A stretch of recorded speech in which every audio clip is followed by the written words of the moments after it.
The Boys is often described as a violent or cynical anti-superhero series, but this label understates its deeper purpose. At its core, the show is not a rejection of heroes themselves, but a systematic dismantling of the modern hero myth. It asks what superheroes would become if they truly existed inside contemporary systems of power, media, and capitalism.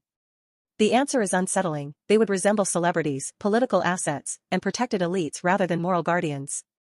In the world of The Boys, superpowers are completely separated from virtue. Heroes are not defined by sacrifice or responsibility, but by branding, contracts, and public perception. Vought International functions less as a villainous corporation and more as a realistic model of how power operates today. Moral failures are not corrected, they are managed. Violence is not punished, it is reframed through public relations. Justice is replaced by audience metrics, market share, and narrative control.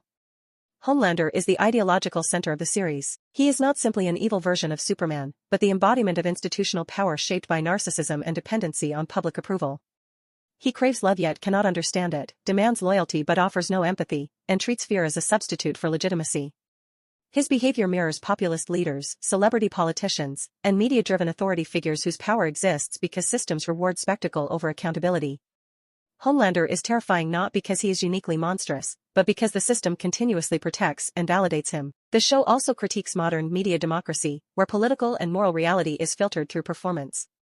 Scandals matter only if they cannot be contained, truth matters only if it threatens profitability.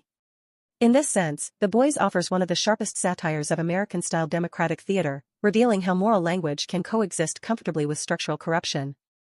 Importantly, the series refuses to provide a comforting moral alternative. Billy Butcher, often positioned as the protagonist, mirrors Homelander in disturbing ways. While one is empowered by institutional privilege and the other by rage and revenge, both justify extreme actions through belief in a higher purpose. The show suggests that moral absolutism, whether wrapped in patriotism or personal trauma, leads to similar forms of destruction.